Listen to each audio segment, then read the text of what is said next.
सो hey guys, मैं कौन हूँ? मैं हूँ डीमन। आज हम पढ़ने वाले हैं लेक्चर 4। केमिकल बॉन्डिंग का लेक्चर 4 है। अभी तक हमने काफी चीज पढ़ रही है, लैटिन एंथैल्पी और उसके बारे में पढ़ा कैसे है कि बॉन्ड बनते हैं, आयनिक बॉन्ड, कोवेलेंट बॉन्ड, लेकिन बहुत कुछ हो गया। अब स्टार्ट करते हैं। मैं हूँ डॉक्टर वेनम मेज, एक डीमन। तुम लोग मुझे बुला सकते हो सिर्फ मिस्टर चार्मिंग। हाँ, बस यही बुलाना और कुछ नहीं। ब्लैक बोर्ड को चेंज करते हैं। ये हो गया ब्लैक बोर्ड चेंज। अब आता है तुम्हारा बॉन्ड एंगल। बॉन्ड एंगल क्या होता है? यहाँ पे क्या डिफिनेशन लिखी है? The angle between orbital containing central atoms in molecules and ions. बकवास है। देखो, ये डेफिनेशन अच्छी है जब तुम्हें ऑब्जेक्ट वो पूरे आंसर लिखने हो, सब्जेक्टिव टाइप की, हाँ पूरा लिखना हो कि हाँ हमें आंसर लिखना है। लेकिन तुम आंसर लिखोगे कैसे जब तक समझोगे नहीं? एग्जाम में भूल जाओगे, बहुत चीजें ऐसी याद करनी पड़ेगी तो भूल जाओगे। उसको पढ़ो तो ऐसे समझो कि अब एक कॉम्प्लेक्स मॉलिक्यूल है या फिर एक आयन है। मान लेते हैं H2O, तो HOH, दो तरफ H, बीच में O। अब इसका एंगल क्या होगा? वो जो बॉन्डेड है उसका एंगल क्या होगा? बस उसी को हम कहते हैं बॉन्ड एंगल। अगर तुमने उसको पता कर लिया तो बस तुम्हें शेप पता चल जाएगा, जो कि अगले पॉइंट में लिखा भी हुआ है। वाई? क्यों? क्योंकि हमें मॉलिक्यूल का शेप पता होना होता है। लेकिन एक फन फैक्ट, ये हम पता कैसे करते हैं? तुम लोग बोलोगे कि मिस्टर चार्मिंग, हो सकता है माइक्रोस्कोप यूज करें। सही जवाब, लेकिन माइक्रोस्कोप नहीं यूज करते हम यूज करते हैं स्पेक्ट्रोस्कोपिक माइक्रोस्कोप। जी हाँ, ये अलग टाइप का माइक्रोस्कोप होता है, सिर्फ नॉर्मल नहीं। अब जैसे इलेक्ट्रॉन माइक्रोस्कोप, ये एक अलग चीज के लिए यूज किया जाता है, एकदम माइन्यूट, एकदम बहुत। इसकी जूम लेंथ नॉर्मल माइक्रोस्कोप से बहुत ज्यादा होती है। इतनी सी बात रही। अब देखो H2O की कितना है? 104.5 डिग्री। हाँ, 104.5 डिग्री, मतलब जो दो H है बीच के सेंट्रल एटम से जुड़े हुए हैं O से, वो 104.5 है। ये तो हो गया, पर इसके बाद क्या आता है? Bond enthalpy, BE। ये BE क्या है? हमने लैटिन एंथैल्पी पढ़ी थी कि कैसे करके किसी भी को गैसेस स्टेट में तोड़ना और गैसेस स्टेट में कन्वर्ट करना, तो वो उसकी एनर्जी थी। लेकिन अगर वो पहले से गैसेस स्टेट में हो और मॉलिक्यूल जैसा हो तो क्या करोगे? जैसे कि वाटर वेपर्स। तो अब H2 क्या है? अगर H2 को तोड़ना है, चलो हाइड्रोजन बॉन्ड तोड़ना है, हाइड्रोजन गैस है, सिंपल है, दो है, कैसे तोड़ोगे? उसको लगेगी तुम्हें कितनी एनर्जी? 435.8 किलो जूल्स पर मोल। 435 किलो जूल्स। लेकिन इसी के साथ जब तुम बढ़ जाओगे, देखो ये सिंगल बॉन्डेड है, वो डबल होते हैं। N कितना? ट्रिपल, वो अराउंड 900 लेता है। जितनी ज्यादा तुम बॉन्ड, मतलब जितना ज्यादा बढ़ेगा उतनी ज्यादा स्टेबिलिटी बढ़ रही है, मतलब उतना ज्यादा स्टेबल है, जो कि लिखा भी हुआ है। More enthalpy equals to more stable. बस समझो ये ना कि अगर सोचो एक ग्रुप है, तुम लोगों का दोस्तों का ग्रुप होता है, और वो दोस्तों का ग्रुप समझो ऐसा है कि 4 दोस्त है, और वो 4 दोस्त इतने पक्के दोस्त हैं कि इनको तोड़ना मुसीबत है, मतलब इम्पॉसिबल है। तो उतनी ज्यादा एनर्जी, उतने ज्यादा एफर्ट्स लगेंगे। ऐसा नहीं तोड़ा नहीं जा सकता, लेकिन उतने ज्यादा एफर्ट्स लगेंगे। पर 2 लोगों का ग्रुप है, उनको एक दूसरे को भड़का दो और हो गया। 4 लोगों का ग्रुप है तो एक दूसरे को संभाल देते, उतनी ज्यादा एनर्जी। अब HOH मतलब H2O। अब यहां पे से आता है चेंज। अब देखो, मैंने यहाँ X और Y लिखा हुआ है पर इक्वल्स टू नहीं है। क्यों? अब देखो H2O, अब H2O को तुम तोड़ोगे, चलो फिर से वही कसते, दो तरफ H, बीच में O। कैसे तोड़ोगे तुम? तो पहले वाले को H और OH को लो, बाकी वाले साइड को फेंको। हाँ, नहीं चाहिए हमें, तुम्हें इसकी जरूरत नहीं है। पहले H और OH इसको तोड़ते हैं, लेकिन तोड़ोगे कैसे? तुम इसको एक एनर्जी दोगे, कंग्रेचुलेशन, दे रही। लेकिन अगर तुम्हें लगता है कि अब तो ये टूट गया, अब तुमने मान लेते हैं इसको कितनी एनर्जी ली? 69 किलो जूल्स।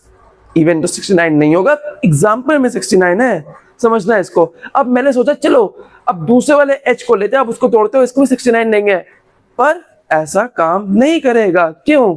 गैस करो। जो गैस करेगा उसे सवाल मैं कांग्रेचुलेट बोलूंगा।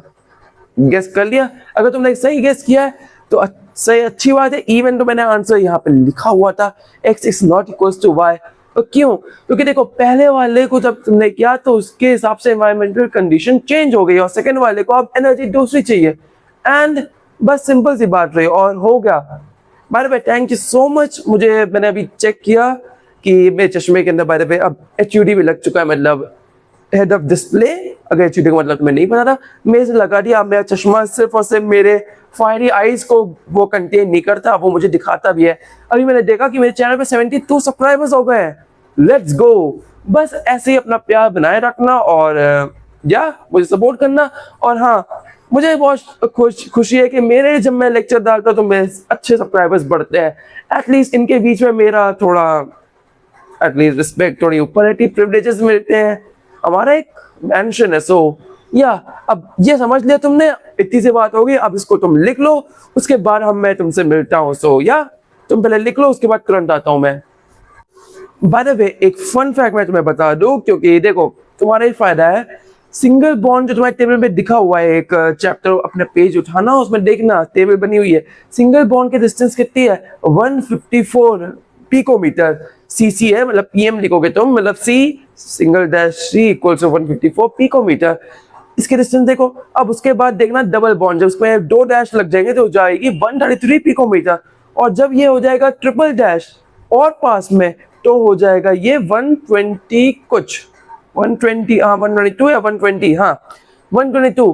तो इससे तुमने क्या सीखा? बॉन्डिंग मतलब मैंने जो पढ़ाया था ना कि अगर ज्यादा दोस्त है ग्रुप में, तीन ट्रिपल बॉन्ड में ज्यादा दोस्त है, उतना एनर्जी भी उतनी ज्यादा लगेगी। क्यों? क्योंकि डिस्टेंस कम होता जा रहा है। पहले डिस्टेंस ज्यादा था, कम हुआ, कम हुआ। ज्यादा डिस्टेंस मतलब ज्यादा दोस्ती, और ज्यादा दोस्ती मतलब ज्यादा एनर्जी लगेगी उनको तोड़ने में। सो या अब तुम इसको तब भी लिख लो, उसके बाद मैं तुम्हें पढ़ा लूंगा।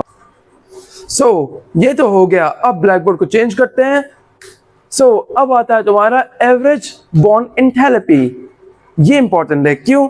अब समझो। अब पिछले बार में हम पढ़ा था, अभी जैसे पढ़ा था H2O को ब्रेकअप करेंगे। सो H2O का क्या होगा? Average bond enthalpy. पहले तो ये पता करो। तो पहले H2O का हमने ये यहां तक पढ़ा था, x और y तक। एग्जैक्टली तुम पढ़ने जाओगे तो 502 किलो जूल्स और 427 किलो जूल्स पर मोल्स। ठीक है, लेकिन अगर उसको अपॉन 2 कर दो तो तुम्हारे निकलेगा 464.5 किलो जूल्स पर मोल। और ये है तुम्हारी average bond enthalpy. That's it, हो गया। मजे करो।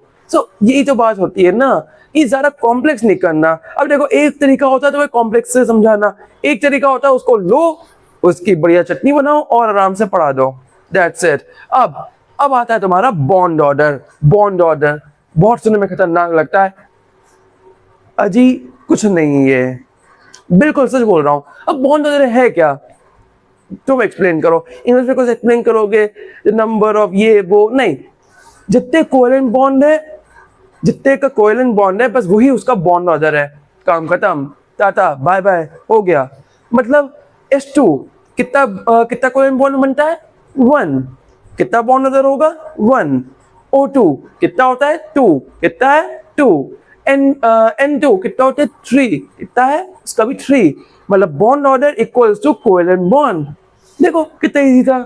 अब बट अगर सेम नंबर ऑफ इलेक्ट्रॉन्स होंगे तब F2 या O2 में 1 या N2 और CO के अंदर 3। ये थोड़ा एक्सेप्शन आता है, पर अगेन केमिस्ट्री एक्सेप्शन से ही भरी होती है, और भयंकर एक्सेप्शन से। लेकिन एक्सेप्शन भी तुम थोड़ा पढ़ लेना एंड दैट्स इट। अब इसके बाद आता है रेजोनेंस स्ट्रक्चर। रेजोनेंस स्ट्रक्चर क्या होता है? हो गया। अब तो लोग बोलोगे अब तो लाइफ खत्म हो गई, रेजोनेंस स्ट्रक्चर बहुत खतरनाक है।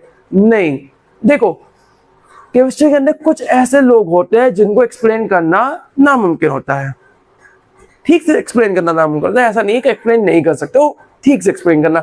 रियल लाइफ में भी तुम्हें ऐसे ही लोग मिलेंगे जिनको एक्सप्लेन कर ही नहीं सकते, वो कैसे अजीब से लोग हैं। सो बॉन्ड ये रेजोनेंस स्ट्रक्चर क्या होता है? अब लेट्स सपोज O3 लेते हैं। O O3 ओजोन मैंने पढ़ाया था, एक तरफ सिंगल बॉन्ड, एक तरफ डबल बॉन्ड। लेकिन जब साइंटिस्ट ने पता किया कि सिंगल बॉन्ड डबल बॉन्ड की डिस्टेंस पता की, तो उसका एवरेज मिला 121। ऐसे कैसे पॉसिबल है? एक 148 होना चाहिए, एक 130 होना चाहिए था, डिफरेंस होना चाहिए था। अगर डबल बॉन्ड पास होना चाहिए, सिंगल बॉन्ड है, ज्यादा डिस्टेंस होनी चाहिए।